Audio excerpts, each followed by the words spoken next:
Quiero presentarles a Natalia Verdino, que es psicomotricista, ¿verdad? Hija de dinosaurio, que somos libre, y bueno, excelentísima persona. Virginia, asistente social, de Virginia, y de Andrea, Eugenia, que no pudo venir, y conociendo además a Natalia de mucho tiempo, se me ocurrió junto a Guillermo, digamos, que pudiéramos tener una charla, un acercamiento a lo que es el espectro autista, cómo trabajan ellos. Gabriel además está grabando, está mal registrado, no sé si ustedes vieron, está acá adelante, clarísimo.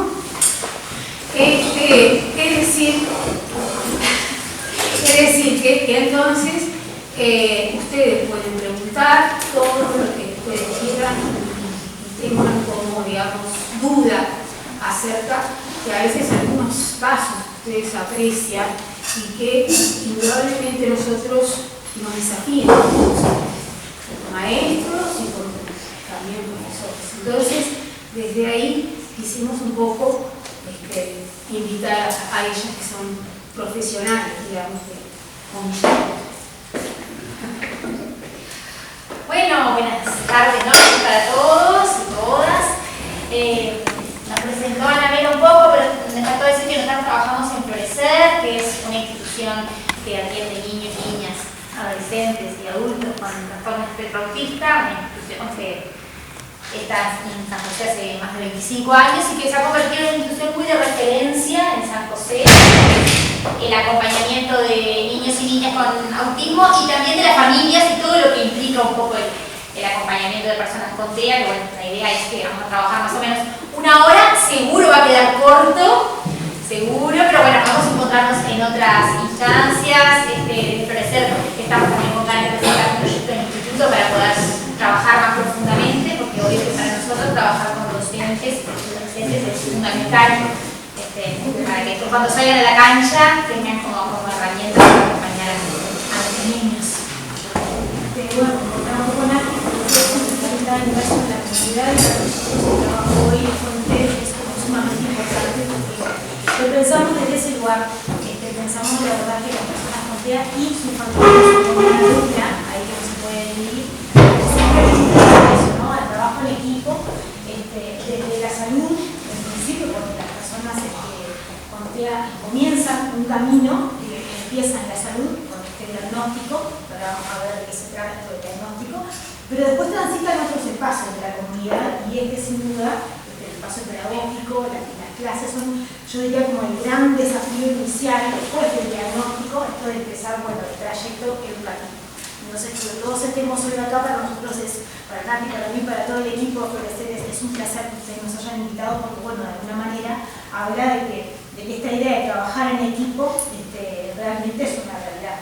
Y tenemos desafíos, tanto como yo les contaba en la Liga Salud como en también. El otro día estuvimos en un programa que se inició acá en este espacio, charlando un poco de eso, ¿no? De cómo en las currículas académicas falta mucho hablar de discapacidad en principio, de qué entendemos todos por discapacidad y después más lo vinculado al trastorno espectro autista, porque todos ustedes sabrán de que, bueno, los niveles, el porcentaje, la prevalencia y la incidencia del trastorno espectro autista en nuestra sociedad cada vez son mayores. Ustedes son alumnos de cuarto y tercero, ya todos están haciendo prácticas. Levanten la mano quienes han compartido el espacio del aula con algún niño o niña con trastorno espectro autista.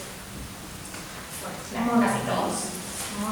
Seguro que si hacíamos este censo hace 10 años, levantaban las manos mucho menos. Porque en realidad, como decía David, el aumento de la prevalencia que tiene el trastorno espectro autista, no vamos a entrar en por qué, porque la verdad es que todavía no hay una razón exacta. Nosotros el año pasado fuimos a España y estuvimos como con lo último en la investigación a nivel neurocientífico, todavía no hay una razón exacta de por qué se aumenta la prevalencia. Hay muchas teorías que se están estudiando, pero la realidad es que la prevalencia ha aumentado muchísimo. La prevalencia es la cantidad de casos que aparecen en la población habitualmente, ¿no? Y la incidencia en la cantidad de casos nuevos, ¿no? Determinado con ejemplo, nosotros no tenemos cifras propias, Uruguay no genera cifras propias, pero bueno, nosotros nos nutrimos un poco de los centros especializados en el nivel mundial, ¿no? Y nos hablan de que hoy 1 de cada 31 niños menores de 8 años tiene un trastorno de espectro autista diagnosticado. Eso implica un montón, porque si lo bajamos, lo analizamos a nuestras cifras, pensando, ¿no? Un aproximado, sabemos que San José, por ejemplo, tiene un margen de 30 nacimientos por mes. Imagínense que estamos hablando de que están naciendo alrededor de un niño que va a tener este trastorno por mes. Eso implica que de alguna manera las políticas públicas tienen que pensar cómo abordan desde los diferentes ámbitos de la vida de la persona esto que se presenta, ¿verdad? Desde la salud, como yo les contaba, desde la educación, desde el mundo del trabajo, desde lo colectivo y la comunidad en sí misma, ¿no? Todo lo que es recreación, ocio, bueno, todo lo que tiene que ver con la vida de un ser humano, ¿no? Entonces, una pregunta. Sí.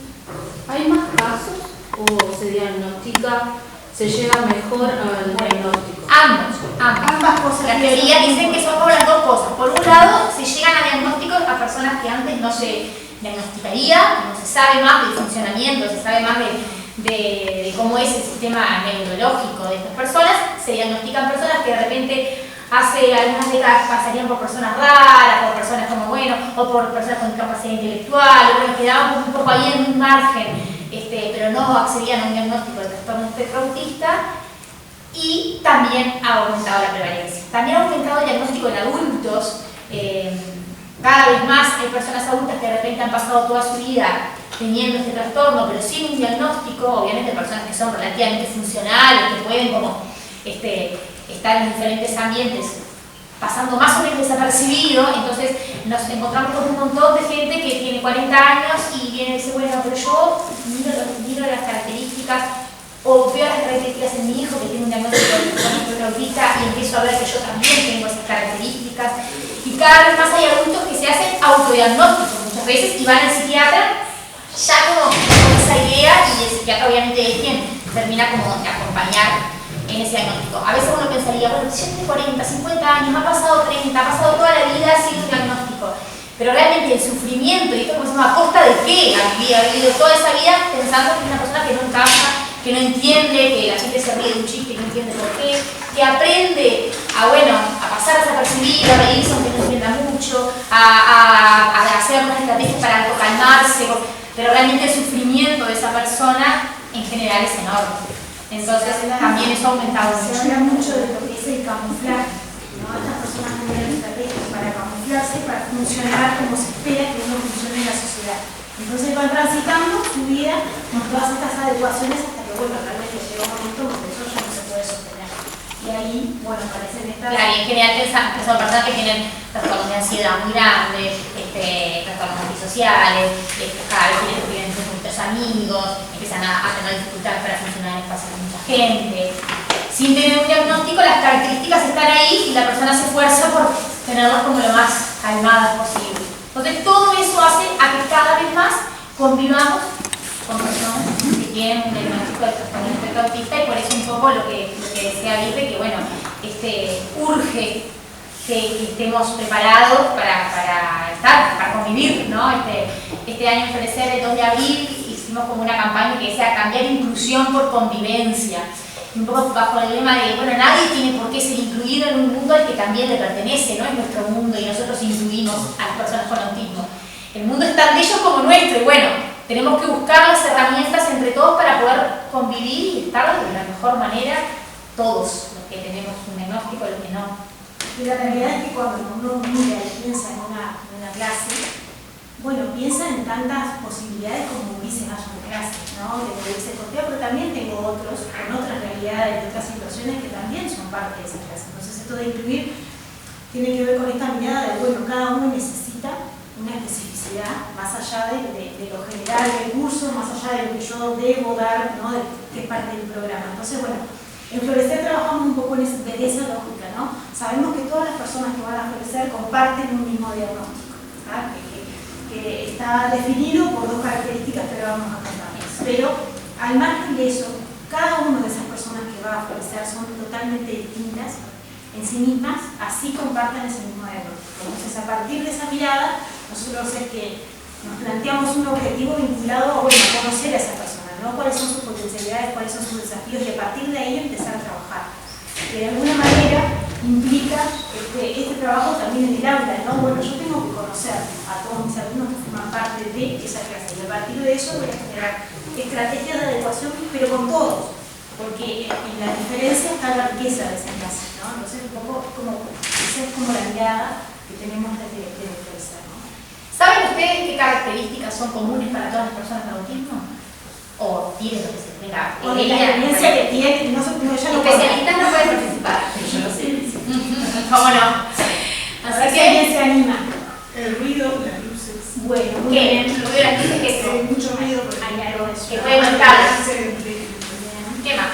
El escaso contacto visual. Ujú. Muy bien. Nadie más hace ninguna característica de la persona con TEA. El diálogo. Bien. Lenguaje de comunicación, lenguaje. Relacionarse también con otras personas. Son personas muy estructuradas. Ujú. La dificultad como para entender chistes o sarcasmo. Bien, ¿algo más? ¿Se te ocurra? Estamos nombrando algunas de las características que hacen a las personas con trastorno espectro autista, que básicamente tienen que ver con dos ejes, y se le suma ahí un tercero, pero ya lo que ustedes decían. Lo primero es la falla en la comunicación. ¿Sí? Decían por ahí no mirar los ojos, decían por ahí el diálogo, decían por ahí no entender el doble sentido. Todos son niveles de comunicación. Mirar a los ojos es como lo más previo, ¿no? Lo que consigue un bebé de 3 meses, que mira los ojos, que vos te reís, que el bebé se ríe. Es como lo bien arcaico, ¿no? Bueno, ahí pueden haber fallas. De repente tenemos niños que eso lo logran, pero que no logran el lenguaje verbal, otro paso de la comunicación, y de repente tenemos personas que sí logran el lenguaje verbal, pero que no logran cuestiones más metalingüísticas, más complejas del lenguaje, como la ironía, los chistes, los sarcasmos.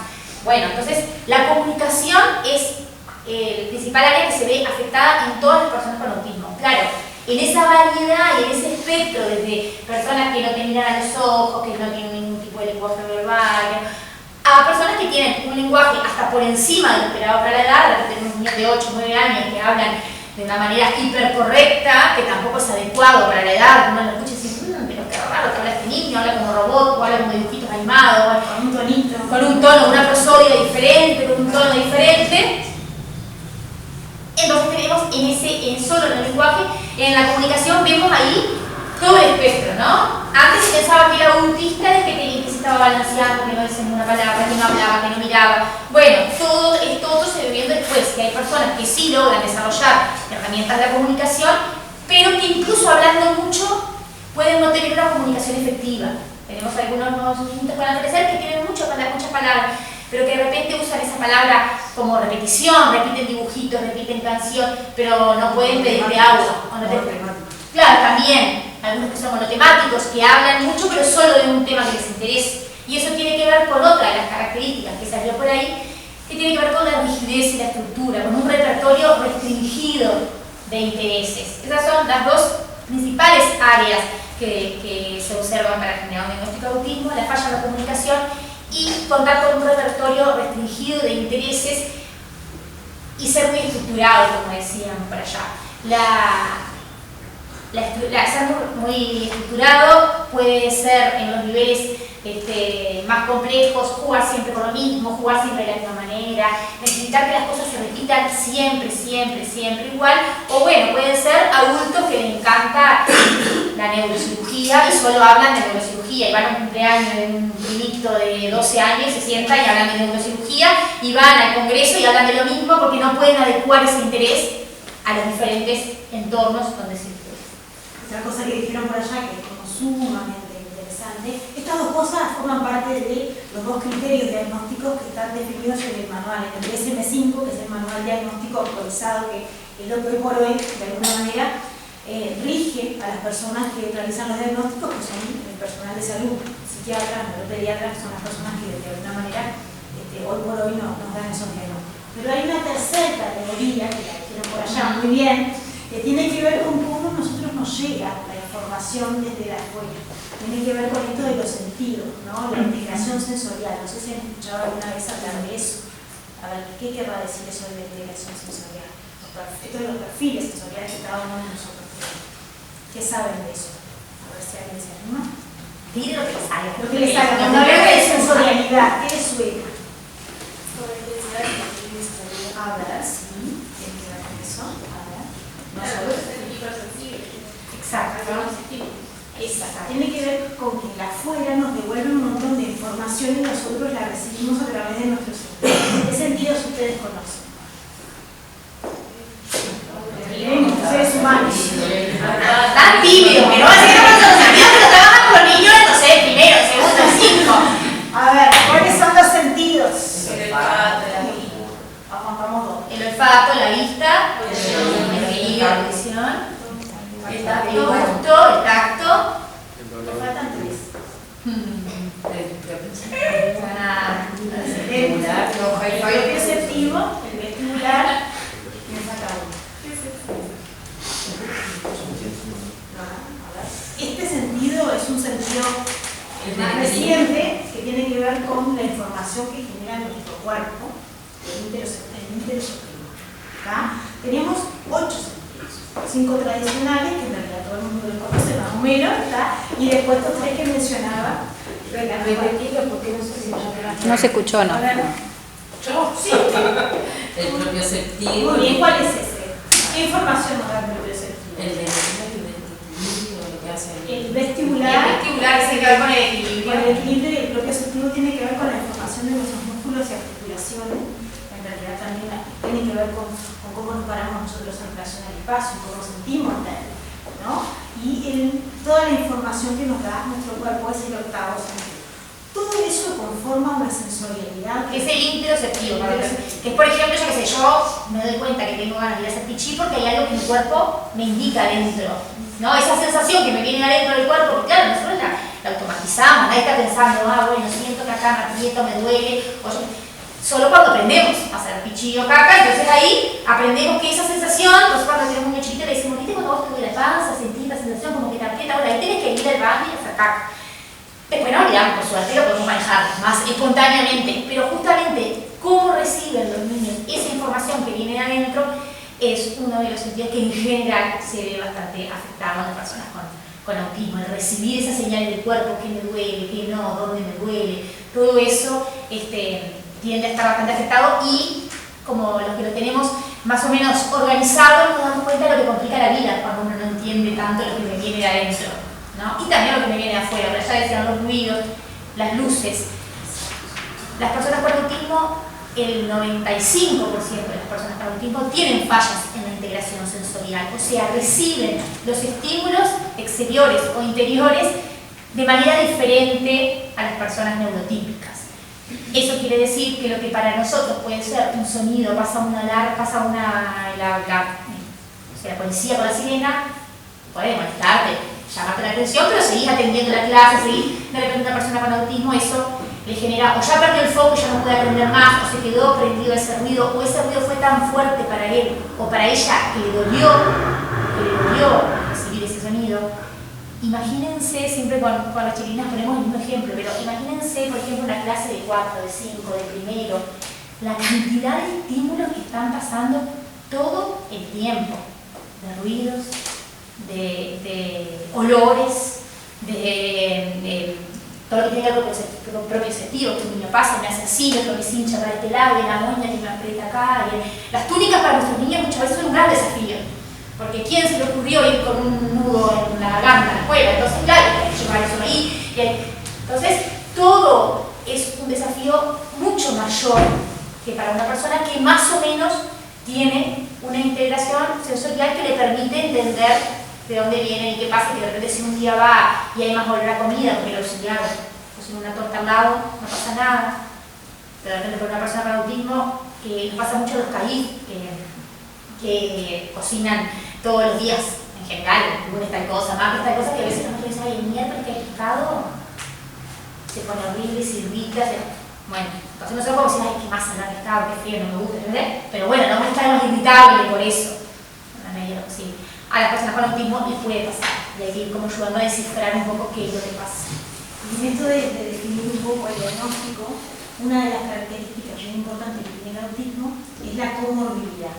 ¿Qué es la presencia de otros trastornos que acompañan al autismo propiamente. Entonces, eso es lo que lo hace ser tan complejo, la combinación de distintas posibilidades, ¿no? Tenemos Ulises que tiene trastorno del sueño, retrasos de otro tipo, más globales, en desarrollo, tenemos Ulises que tienen trastornos de alimentación, que son muy comunes, bueno, una gama infinita de posibilidades que se van combinando y que pueden aparecer a lo largo de la vida, que no siempre están, ¿no?, desde el inicio.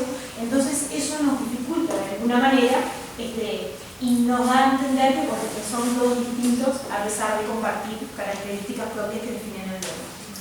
Estamos bien hasta ahí, a ver, capaz que nosotros nos organizamos a hablar y hay muchas de estas cosas que de verdad para nosotros son muy cotidianas y entendemos que para ustedes no, obviamente, entonces está bueno dividir cada una de estas que estamos hablando. Y entonces dentro de comunicación está el lenguaje expresivo, el lenguaje receptivo. Entonces ahí van a ver que hay no solo las 12 dimensiones alteradas, sino dentro de cada dimensión hay niveles. Sobre todo ahora cuando Anabela decía esto de los informes, de redactar informes, que es algo que los docentes hacen un montón en relación a nuestros niños, tanto para hacer los diagnósticos, muchas veces el informe que llega, a veces, en este caso, más de maestros de primera infancia en general, porque los diagnósticos casi todos están llegando pensando en edades más preescolares, pero sí, todavía nos queda alguno que puede llegar a edad escolar, pero también todo el tiempo, al psiquiatra nos piden que los maestros hagan un informe a ver cómo va, al médico le piden que el maestro haga un informe a ver cómo va, todo el tiempo. ¿Por qué les parece que pasa eso? ¿Por qué les parece que hay diferentes actores que piden a los docentes informes? Porque los docentes son como y porque también los diagnósticos, no hay una radiografía que se pueda hacer para hacer el diagnóstico y para darle cuenta si una persona tiene o no, o un estudio para ni análisis de sangre, ni análisis de sangre, no. Los diagnósticos son conductuales y se van de alguna manera nutriendo de los diferentes informes de las diferentes personas que están aquí. Hay actores que son claves en el cual. El primero de ellos, y que va a ser así durante toda la vida, es la familia. Nosotros esto lo ponemos muy sobre la mesa y lo jerarquizamos porque a veces nos pasa con el personal de salud, yo también soy personal de salud, nos pasa a veces con los maestros, con los docentes, que nosotros estamos en roles de mucha importancia para la familia y a veces eso genera mucho poder, ¿no?, en la toma de decisiones en relación a la vida de los demás. Y de alguna manera los primeros y primordiales que saben sobre la persona con autismo son los papás, más la familia, el referente adulto de esa persona, y nosotros, para nosotros es fundamental generar esta alianza con los técnicos o con los maestros, con los docentes, porque bueno, pensamos que pensar estrategias de intervención tiene que ver con eso, con generar también acuerdos fuertes con la familia de referencia, porque nosotros vamos a estar un rato, si bien bueno, la escuela comparte 4 horas, o en el centro terapéutico va 1 hora, bueno, la familia es la que tiene el mayor desafío en casa. Entonces, sin lugar a dudas que ellos son para nosotros los actores claves en todo esto, ¿sí? Entonces, bueno, ese médico, ese neuropediatra, ese psiquiatra se va a nutrir primero de lo que le dice papá y mamá y después de todo lo que puede llegar a decir en ese contexto el maestro, que es fundamental. Por eso es tan importante que de alguna manera ustedes empiecen a entrenar el ojo y a saber de alguna manera cuáles son esas cosas que ustedes visualizan que generan desafíos en ese contexto, ¿no? Ese material, pues dichenlo, y además tiene como mucho lenguaje que yo creo que les puede servir en lo práctico para armar informes y también para pensar en objetivos, porque como tiene niveles en cada área, nosotros también a veces, si bien tenemos otros que son más específicos del tratamiento, también lo usamos a veces porque uno dice, bueno, dice, no sé, lenguaje receptivo, no responde al nombre, tiene sordera central, dicen a veces como, bueno, a cualquier estímulo que uno le habla no responde, ¿no? ¿Cuál va a ser el primer objetivo que me planteo? Bueno, que pueda responder de alguna manera ante determinados sonidos y se haga su vuelta. Entonces, está bueno para plantear esos objetivos, para planificar, o sea, usted tiene un montón de papeles que llenar ahí, toda la vuelta. Bueno, ese material es bastante sencillo, accesible y está bueno para el trabajo de personas con TEA, para personas con TEA. Hablamos mucho de la hipersensibilidad y ahora, cuando dije esto, me acordé, dijimos, hay personas que responden le llegan los estímulos mucho más fuertes, pero también hay personas que le llegan mucho más bajitos. Niños con autismo que se pegan y no les duele, que se queman y no les duele, que los llamo y no se da cuenta. Sí, eso es porque la manera de recibir los estímulos es en menos, son hiporreactivos. ¿Entendés? La desregulación sensorial puede estar en cualquiera de los dos campos y puede estar en alguno para algunos sentidos y en otro para otros sentidos. Puede ser hiperactivo a los estímulos, pero hiperactivo al táctil. O sea, en general se hace un estudio en cada caso, pero bueno, sí está bueno saber por lo menos para este niño, si le molestan mucho los ruidos, bueno, qué puedo hacer en la clase para disminuir. En general, las maestras que trabajan con los grupos, hoy en Florecer de mañana tuvimos la visita de 2 grupos de primero de la escuela 52 que tienen 2 niños con autismo que van a Florecer y querían ir a Florecer para conocer un poco más y para saber. Y escuchaba a los niños que eran expertos, o sea, todo cómo tenían que hacer para acompañarlos, para ayudarlos, en realidad eran cosas que habían ido trabajando con la maestra y bueno, esto, sí, él saca la merienda, la maestra me explicó que no es que me quiera hacer sentir mal, no sé, como un montón de cosas para niños tan chiquitos que cuando salimos no tenemos que mover las bancas todas cuando nos levantamos, porque ahí eso capaz que les molesta, como un montón de cosas que eran como de charlas de todos los días y en realidad seguro que para esos niños hacen como la vida mucho más fácil. Hay cosas que son muy complejos de tener un niño con autismo en una clase y otras que no son tan complejas y que las podemos llevar a cabo, que les contestar un poquito de eso, y que a veces nos ayudan también con los otros niños. Porque muchas veces ponemos de alguna manera determinadas reglas, con determinado orden, con determinada estructura, pensando ya los collages, la hoja de todo, como que cuando uno se pone a mirar un salón y hagan ese ejercicio cuando vayan a la práctica mañana y piensen que una persona que recibe eso de modo agresivo o que lo desordena, realmente, cuando nos ponemos a mirar, es como, uno mira acá, porque decís, bueno, está un espacio que está despejado, donde de alguna manera es más claro lo que yo tengo que mirar, ¿no? Si está la maestra conversando acá y no hay tanta cosa alrededor, para mí es mucho más fácil saber a dónde tengo que atender. Pero si tengo 1.000.000 de colores, de letras, de imágenes, de dibujitos, seguro que va a ser como mucho más complejo saber dónde tengo que focalizar la atención. Y como eso, 1.000.000 de pequeñas adaptaciones que no hacen, son más que muchas veces se hacen más por costumbre. Viene el maestro y pone el abecedario y le da la cita, me gustaría saber cuántas veces lo usan. Pero no importa, lo ponen cosas como por decorar o por, no sé, como por costumbre, porque tengo el panó y pongo algo. Y a veces no es que eso haga la propuesta pedagógica, digamos, y lo saco y es mejor. ¿Okay? Son como esas pequeñas cosas, lo mismo con el sonido, lo mismo, que de alguna manera ayudan a que estas personas que están en esa clase puedan transitar de manera más organizada. Y en esto del organizado, otro de las herramientas que siempre damos, que para nosotros es fundamental, es el uso de agendas visuales. Las personas con autismo son en general nosotros pensadores visuales, o sea, pueden pensar mucho más con imágenes que con palabras. Yo hablo, y a esa persona con autismo le cuesta mucho más entender lo que yo estoy diciendo. Las palabras se las lleva el viento de alguna manera, no quedan fijas, yo no puedo volver a esas palabras. Entonces muchas veces sugerimos el uso de agenda. ¿Qué agenda? Bueno, cada docente irá viendo. Si son niños que tienen mayores necesidades de apoyo, en general usamos agendas que son dibujitos. Por ejemplo, bueno, hoy vamos a trabajar con las letras, tenemos un dibujito de letras. Después vamos a jugar con las piscinas, después vamos a ir al parque, después vamos a merendar y después vamos a cantar la canción. No sé, seguro que el orden no salió bien, pero... Entonces la persona con autismo ve eso y dice, mira, estamos en esto. Yo tengo ganas de ir al patio, pero ya sé que hay que pasar esto primero y después ir al patio. No es lo mismo para él o ella que yo diga, Juancito, aguantate un poquito, que nos queda hacer las letras, los números, las letras, los números y después vamos al patio. Es mucho más difícil anticipar, entender qué es lo que viene. Sin embargo, si yo lo tengo dibujadito acá, calmo mucho más la ansiedad, puedo ver y puedo esforzarme por cumplir cada una de esas cosas previas para llegar a lo que me gusta más. Tenemos agendas que pueden ser del día, que ese niño o esa niña puede ya desde su casa traer una agendita, entonces sabe todo lo que va a pasar en todo el día. También hay agendas más cortitas que tienen que ver con determinados procesos. Por ejemplo, un cepillado de dientes, ¿no? Entonces desgloso toda la actividad en pequeñas imágenes que de alguna manera me ayudan a identificar la secuencia, cómo se hacen los pasos y que en otras situaciones también me permite hacer cambios.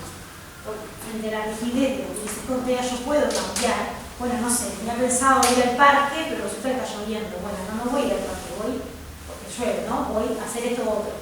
Me permite generar de alguna manera esto otro que es tan difícil, esto de la adaptabilidad y de poder aceptar esas modificaciones con los crisis. Entonces, La agenda es un recurso que es muy sencillo, que es muy fácil de hacer, lo hacemos casero, lo podemos tener para todos y como decía Nati hoy, va a ayudar a toda la clase. Pregunta. Por ejemplo, pensando en los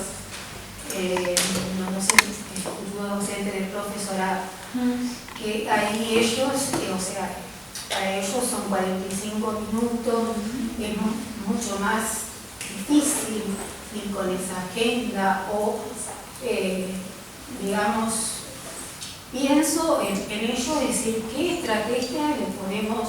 Es mucho más difícil, pero también en general, no siempre, pero en general los chiquilines con autismo que llegan a nivel de secundaria tienen más herramientas. Entonces puedo hacer una agenda con palabras, por ejemplo, hacerle palabras y te lo doy, ¿no? Como una agenda como usamos nosotros, capaz que muchos de ustedes dicen, no, si no tengo la agenda y no anoto toda la agenda, me olvido de todo, no puedo funcionar, pierdo la agenda y es como que me va a dar muchas veces el celular, pero pierdo la agenda y es como que perdí la cabeza. Bueno, esto es un poco lo que le pasa a estas personas con cosas muy sencillas.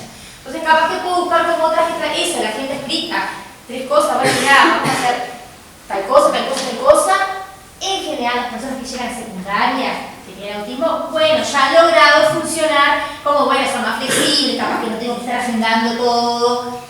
A veces ellos mismos ya han generado por algún recurso para agendarse ellos mismos, pero sí puedo buscar esas, las más elaboradas, la agenda más básica, la que usamos con niñitos más chiquititos cuando recién empiezan, son los objetos concretos, ¿no? Ni siquiera tienen que simbolizar la imagen, decimos, vamos a trabajar con el alcohol, después vamos a trabajar con el celular y después vamos a trabajar con la cartera, pues por ejemplo de esas cosas.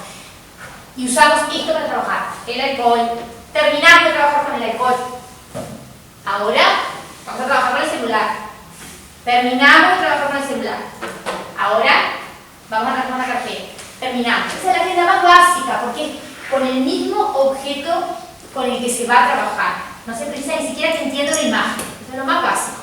De ahí hasta la agenda que usamos nosotros, toda la variedad de agendas posibles. Inclusive hay un montón de recursos que llegan a un nivel secundario que les cuento que son realmente un porcentaje muy mínimo en relación a lo que es primaria, ¿no? Si nosotros tenemos muy pocas instituciones en secundaria, que es una debilidad, pero es la realidad.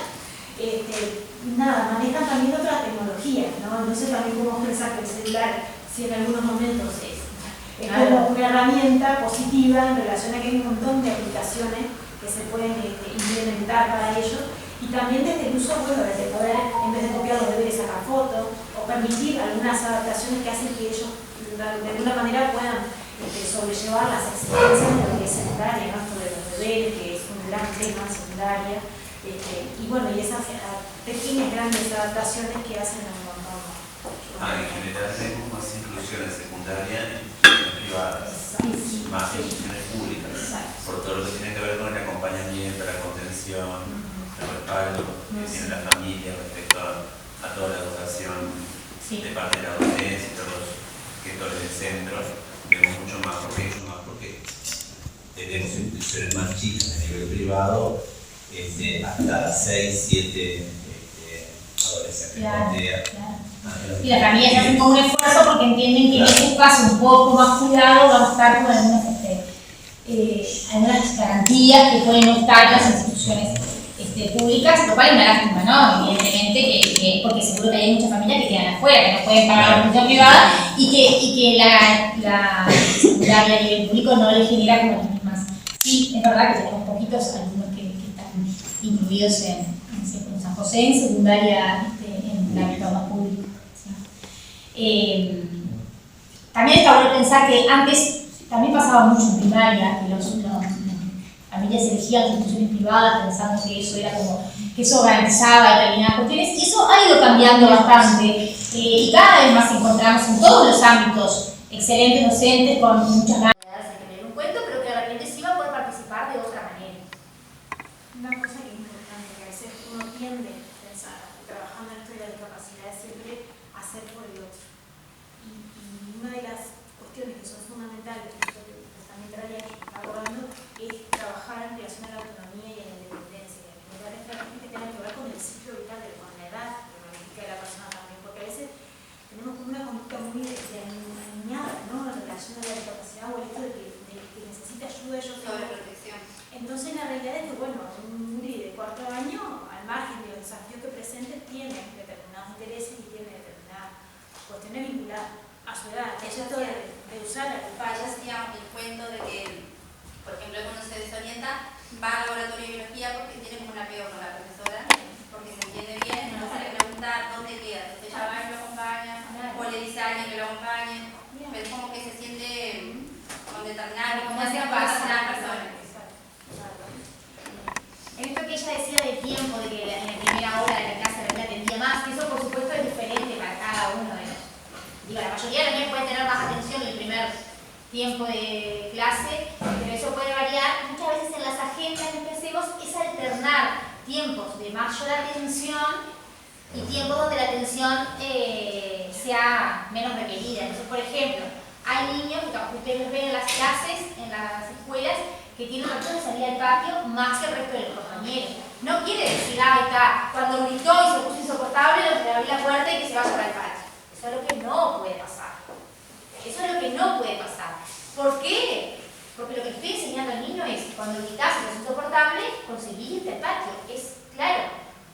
Si yo mañana me quiero comprar un par de championes y voy a la zapatería y digo, no puede ser, que es tan caro, que caro, que no se puede pagarlo. Y dicen, bueno, llévatelo. Y bueno, voy a saber que esa es una manera de pedir. La próxima vez, capaz que hago lo mismo.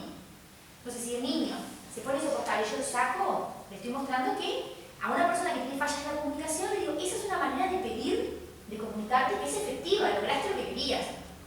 Es como muy claro cuando un bebé chiquitito y dice, ame, ay, quería agua, tomá, ¿no? Entonces el niño aprende que esa es una manera de pedir. Lo mismo pasa con estas personas cuando, si un niño llora, le tira al piso y ahí le sacamos, estamos enseñando que esa es una manera eficiente de pedir y estamos reforzando esa conducta que no queremos que aparezca. Pero si yo me doy cuenta que siempre se pone así a las 2:30 porque ya quiere que se le recreo, lo que voy a hacer en una agenda me voy a poner antes un rato de salir. Entonces me voy a adelantar a que pase esa conducta. Voy a evitar que pase, pero el niño que se va a dar cuenta es que logró esto porque antes hizo la actividad que tenía que hacer. Porque estaba en la agenda donde su maestra le dijo que iba a salir. Entonces me adelanto a esa actividad. Capaz que hay un niño, los niños muy complicados, a veces tienen 6 salidas en el correr de la tarde. No salidas a andar en el campo. Salidas, bueno, salgo, muchas veces, bueno, vamos a salir y decimos a llevarle algo a la directora. Salimos como con ese objetivo, o al menos. Si tenemos bastante personal es mucho más fácil porque hay una persona que puede seguir. Si no, bueno, se tendrá que buscar como algún recurso en la clase que pueda como ayudarme. Si no tengo nadie, tengo un espacio seguro donde el niño pueda salir, bueno, capaz que puedo poner un ratito como de... Pero siempre tratando de adelantarme a lo que el niño, reclame o pida de mala manera.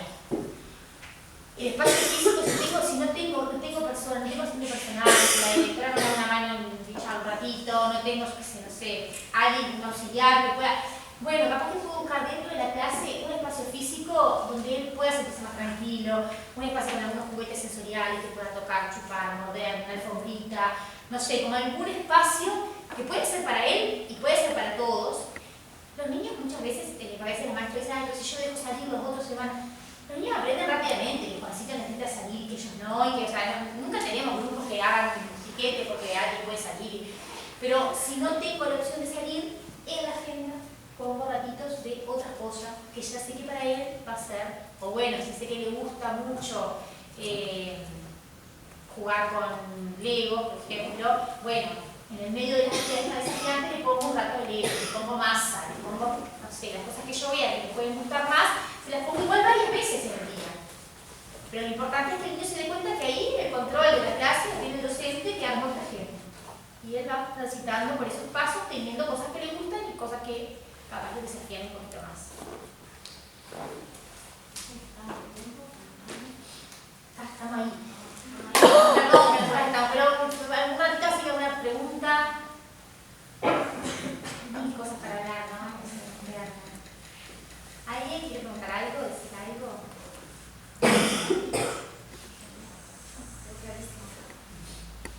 Quedó clarísimo, no entendieron nada, quedó clarísimo, no. La idea es que pregunten ahora. Podemos volver. Vamos a encontrar las dudas iniciales las expongan ahora.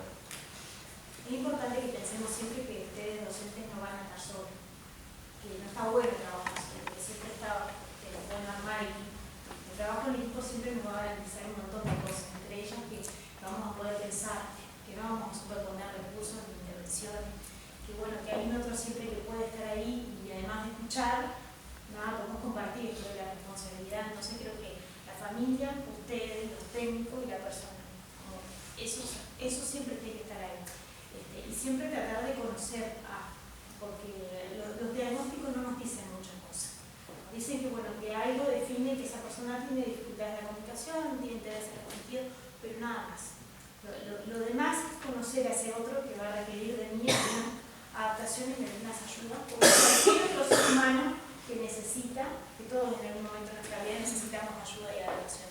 Entonces, bueno, creo que pensar así la clase de alguna manera también nos baja un poco los niveles de estrés, ¿no? A los docentes y a los técnicos, que a veces tenemos como mucha responsabilidad en dar respuesta también, ¿no? A esa familia, o bueno, de alguna manera nos imponemos esto de la inclusión como, ¿no? Entonces, bueno, creo que nos tiene que quedar a todos el número sobre, tenemos que armar equipo.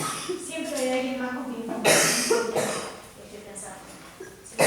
Y no queremos ser simplistas porque sabemos que no es un tema simple, pero de verdad que solo la apertura y la disponibilidad cambia la vida de estos niños y estas familias. Realmente llegar a una institución educativa y que te digan, Juancito hoy tomó la leche solo de la taza y pasó lindo y estuvo un ratito sentado al lado de un compañero y cosas que para otras familias capaz que pueden ser muy sencillas y muy sin importancia.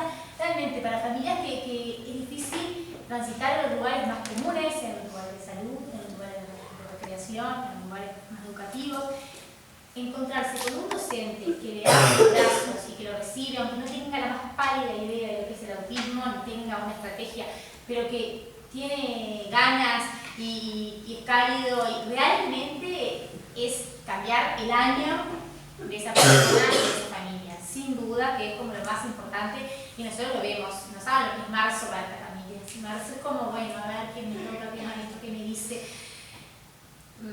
Familias que llegan el segundo día y dicen, no, ya me dijeron que tiene que ir una hora, que tiene que ir con alguien, que tiene que ir. Entonces, realmente, cuando uno le pone buena cara y ganas, ya tenemos un terreno ganado, un montón. Después hay un montón de cosas para conocer, para aprender. Es un tema de que hay un montón de información y en general la información que hay está bien.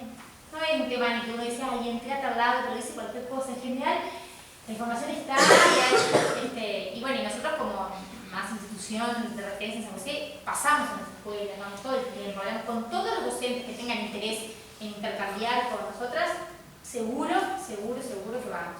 Eso quería preguntar, ¿qué espacios conocen como la referencia de formación? Y bueno, en realidad hay 1 millón de espacios de formación y en general todos aportan. En virtuales hay un montón de espacios, entonces hacemos espacios de formación también, específicos, sí, hacemos también. Pero en general cuando uno entra en Desenfore, en los espacios de formación, hay un montón de espacios, en general ahora muchos virtuales, y la verdad es que es muy raro encontrar otra cosa que no dicen cualquier cosa, no es como antes que una vez pensaba, bueno, pero hay que ver con qué, obvio que está bueno estudiar quién lo da y poder como, pero hay un montón de oferta de formación y en general todo aporta.